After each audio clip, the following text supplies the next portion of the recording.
Olá, você vai ver nesta edição do Câmara Rio Notícias. Vereador entra com ação popular contra o governo do estado e a SEDAI. Achei que já era hora de tomar uma medida mais, vamos dizer, efetiva para que a SEDAI se pronunciasse em relação à potabilidade da água de maneira inequívoca. INCA revela que o país terá 625 mil novos casos de câncer nos próximos 3 anos. E a Grande Rio faz críticas ao preconceito e à intolerância religiosa ao homenagear pai de santo Joãozinho da Goméia. Nós propusemos uma grande homenagem a Joãozinho da Goméia, esse pai de santo lendário e fundamental para se compreender a história do município de Duque de Caxias, que é a cidade sede da escola. Pelo amor de Deus, pelo amor que é na fé, respeita o meu axé. Não saia daí, a gente volta já. Uma leitura política da história do Rio no contexto local e no nacional. A República surge com uma ideia de tornar o país mais livre. Revisite momentos marcantes da política brasileira com análise de especialistas. 15 de novembro de 1889, o Brasil não dormiu império e acordou república. Nós tivemos 4 meses de estado de sítio por conta da revolta da vacina. Resgate a memória de locais importantes da cidade. O Rio de Janeiro, como capital da República, ele tem prédios públicos que são marcados. Não perca Fatos Políticos na Rio TV Câmara. A gente abre essa edição do Câmara Rio Notícias com informações sobre a crise da água. O presidente da SEDAI afirmou nesta terça-feira que desconhece a origem do detergente que parou por 14 horas a estação de tratamento do Guandu. A captação da água foi retomada e amostras foram coletadas para análise. Revoltado com a situação da água no estado, o vereador Alexandre Arraes entrou com uma ação popular contra o governo do estado e a SEDAI. Confira agora alguns trechos da entrevista concedida pelo parlamentar à nossa reportagem. Ação contra a SEDAI.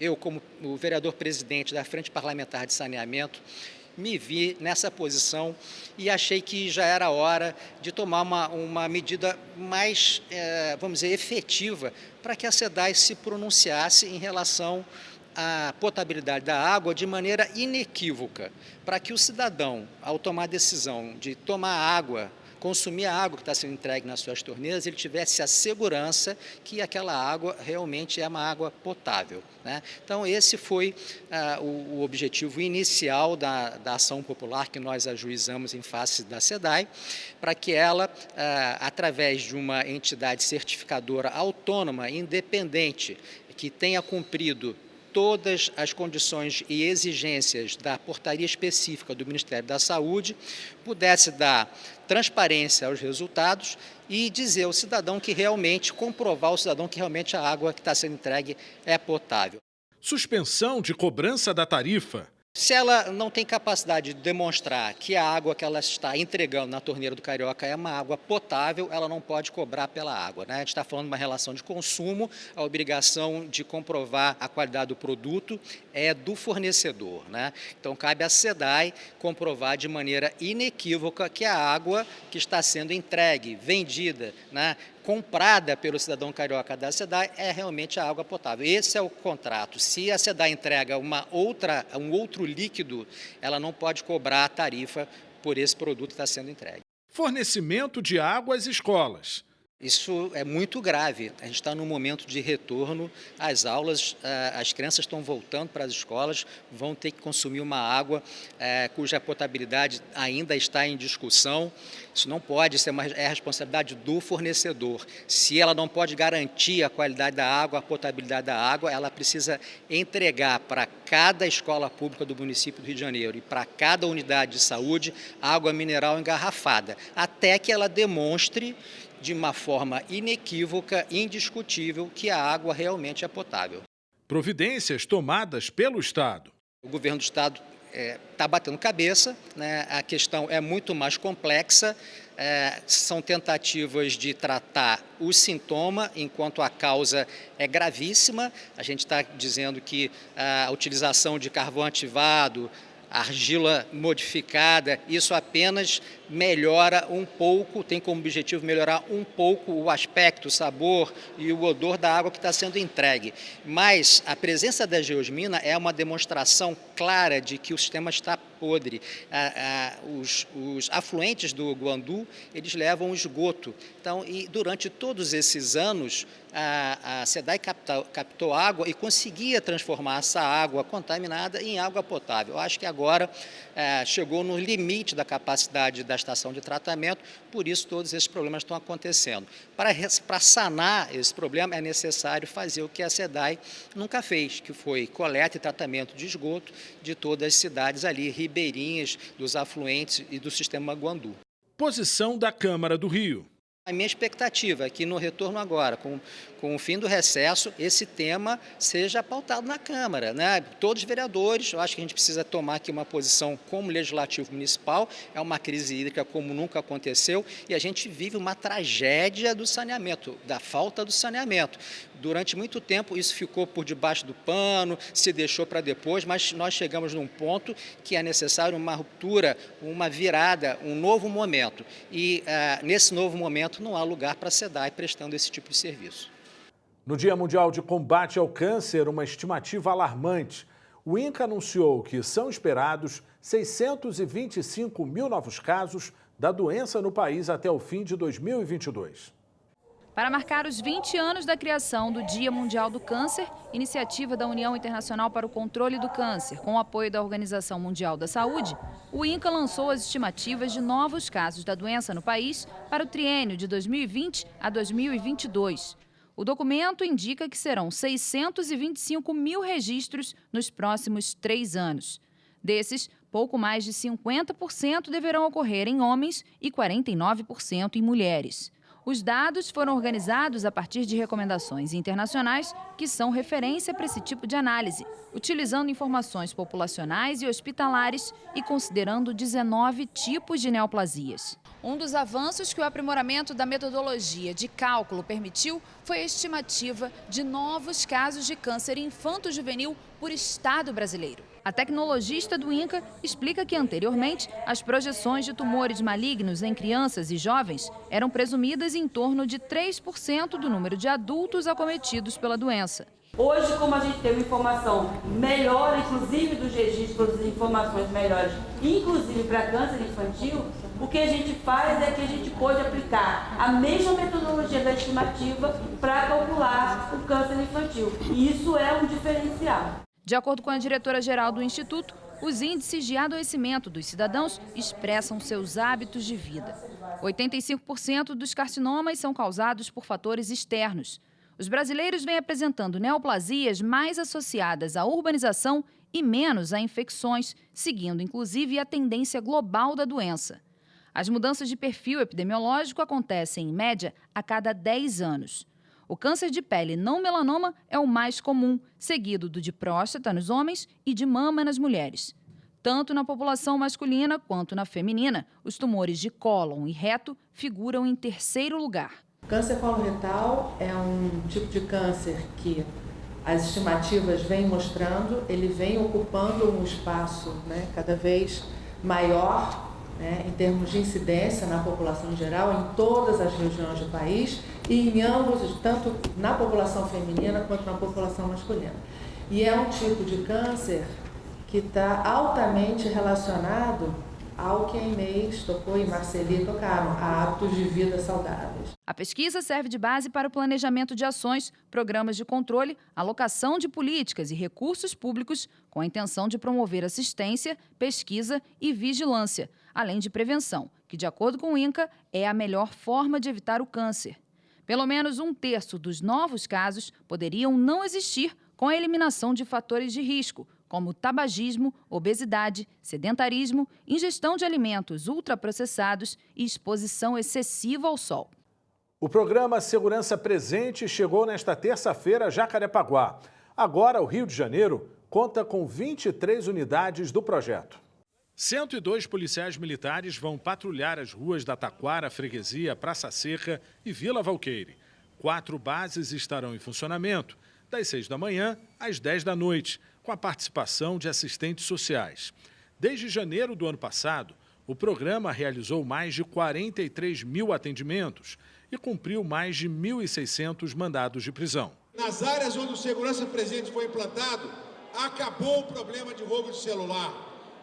Na Zona Sul, as pessoas que não conseguiam andar na rua estão conseguindo andar com celular. Nós estamos tendo padrão de primeiro mundo e o programa Segurança Presente, comandante Figueiredo, a honra é tua também, juntamente com o secretário Cleiton, porque o programa Segurança Presente é o maior programa de polícia de proximidade do Brasil. Nenhum estado da federação tem um programa de polícia de proximidade igual ao nosso. E você vai ver no próximo bloco. Grande Rio leva para a avenida a história do pai de santo, Joãozinho da Gomeia, em um enredo que critica o preconceito e a intolerância religiosa. Arquitetura, culinária, paisagem urbanística, a língua. Os portugueses ajudaram a construir a nossa terra e a formar o nosso povo. No programa Heranças da Terrinha, você vai viajar por cenários do Rio de Janeiro e de Portugal e notar as muitas semelhanças entre eles. Não perca aqui na Rio TV Câmara.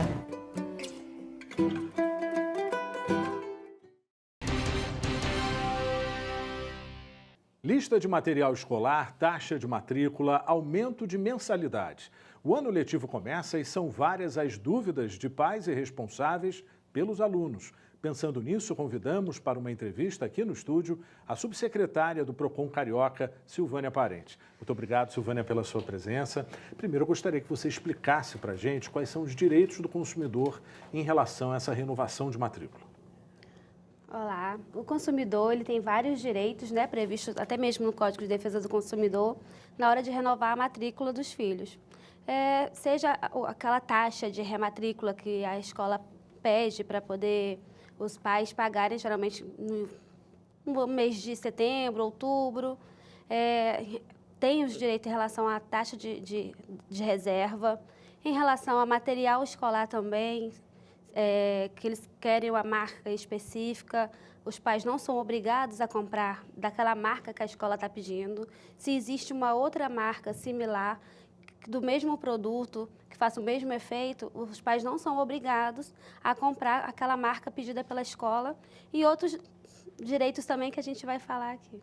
Então, em relação ao estudante inadimplente, a gente vive uma crise, pode acontecer de alguns estudantes ficarem inadimplentes em relação à escola. A escola pode reter os documentos desse aluno ou não? Não, não pode. O aluno ele quer fazer a transferência da escola, mas ele está inadimplente. A escola ela não pode reter os documentos desse aluno inadimplente e nem impedir essa transferência, nem deixar de dar uma certidão, né, uma declaração que o aluno estudou, cursou aquele ano, por causa de inadimplência. Não pode, de jeito nenhum. Agora, em relação à mensalidade, de quanto em quanto tempo a mensalidade pode ser reajustada? Ela pode ser reajustada, sim, uma vez por ano, né? E se os pais tiverem dúvida o porquê que essa mensalidade está sendo reajustada, o valor, a porcentagem que está sendo imposta aos pais, ele pode chegar na direção da escola e querer saber a justificativa da escola por esse aumento. E se ver que realmente é um aumento muito abusivo, né? Totalmente além do que sempre aumentou, o aluno já está ali na escola há vários anos e esse ano, excepcionalmente, teve esse aumento absurdo. Ele pode entrar em contato com a direção da escola para pedir essa justificativa e até mesmo entrar em contato com os órgãos de defesa do consumidor para tentar verificar o porquê desse aumento abusivo. Vale o bom senso nessa hora, né? Analisar como tem sido o histórico dessa instituição e ver se há uma diferença muito grande. Exatamente. Vale o bom senso e se informar realmente, né, o porquê desse aumento. Em relação à lista de material escolar, o que pode e o que não pode? O que pode na lista de material escolar são os itens de uso individual. Caneta, caderno, isso em geral, uso individual do aluno. Agora, os materiais de uso coletivo, como resma de papel, álcool, giz, né? Essas coisas de uso coletivo, a escola ela não pode pedir na lista de material. Esses itens, os valores desses itens já tem que estar incluído no valor da mensalidade. a escola já tem que fazer esse cálculo, já incluir isso na mensalidade. Muitas escolas pedem até papel higiênico. Isso é obrigação da instituição, né? É obrigação da instituição. Material descartável, não. Isso aí é uso coletivo, isso aí a obrigação é da própria instituição. Você falou no início da entrevista com relação à marca, ou seja, a instituição não pode pedir, por exemplo, a marca de uma resma de papel, não pode induzir o seu consumidor, no caso, a comprar uma determinada marca. Por quê? Por mais que a escola ela peça, até mesmo queremos daquela marca, mas o consumidor ele não é obrigado a comprar aquela marca que a instituição está pedindo. Se existe algum outro material similar ou igual de uma outra marca, sim, o aluno ele tem direito a comprar, até mesmo que for mais barato, mais conveniente àqueles pais. Agora, em relação, os responsáveis eles têm o direito de pedir a prestação de contas desse material, por exemplo. Saiu uma lista no início do ano e aí, no final desse ano letivo, o responsável quer saber o que foi aproveitado, o que não foi usado. Ele pode pedir essa prestação de contas? Pode, tanto pode como deve. Alguns materiais que os pais compram, uma parte ficam na escola, né? E no final do ano eles podem sim querer saber o material, se realmente foi usado, se não foi, e se não foi, e mesmo se foi usado ou não, pode pedir sim a devolução, como acontece muito em relação a cadernos de desenho, gibis que a escola pede, e no final do ano os pais podem sim reaver esse material. É muito importante a gente deixar claro que o aluno não pode se sentir discriminado dentro desse processo, né?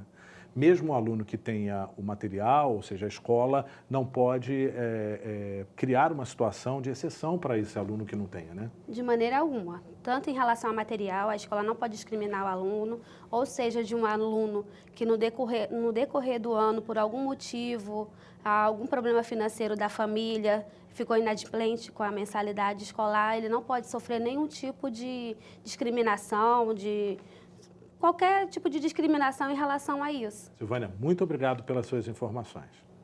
Obrigada, eu que agradeço. Nona colocada em 2019, a Grande Rio aposta em um enredo sobre um líder quilombola para surpreender no desfile deste ano do Grupo Especial. A Escola de Caxias vai contar a história de Joãozinho da Gomeia, pai de santo que se tornou um dos mais famosos líderes religiosos do país.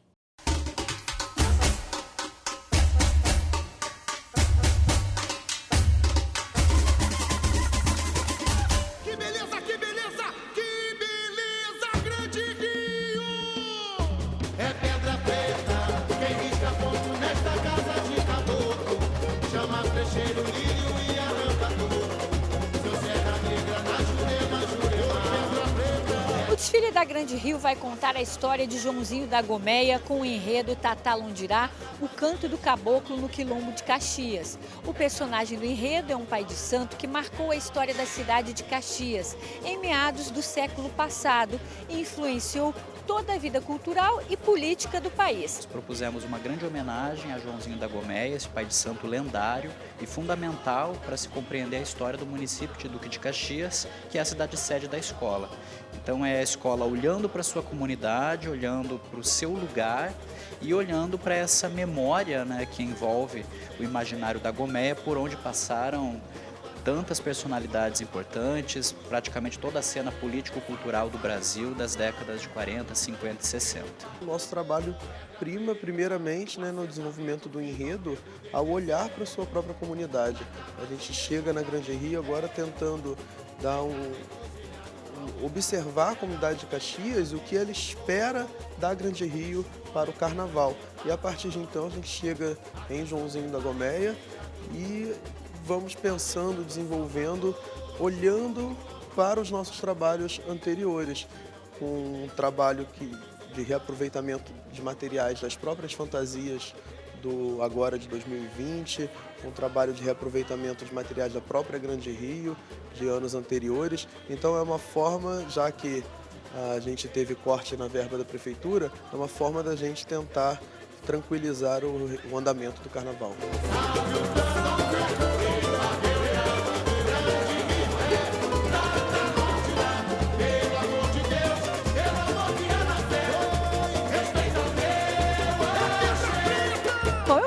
desafio de vocês agora neste Carnaval de 2020? Acredito que o principal desafio é materializar esse enredo tão aguardado, né, tão esperado por toda uma coletividade. Era um desejo antigo dos componentes da Grande Rio, essa homenagem a essa figura tão grandiosa e tão importante, né, para a gente pensar a cultura brasileira, especificamente o nosso panteão afro-ameríndio, né? Então, é uma responsabilidade imensa, porque a gente está trabalhando com a memória coletiva e com inúmeras narrativas, né, principalmente narrativas orais, que foram a base, né, do desenvolvimento desse enredo, que às vezes se entrechocam. Simone Márcia é aderecista-chefe da Grande Rio e trabalha há 5 anos com os carnavalescos Gabriel e Leonardo. Grande Rio vem com novidade, né? Tem muita gente assim esperando assim, poxa, o que está acontecendo com a Grande Rio? É uma mudança, né, do Léo e do Gabriel. É a assinatura deles na Grande Rio.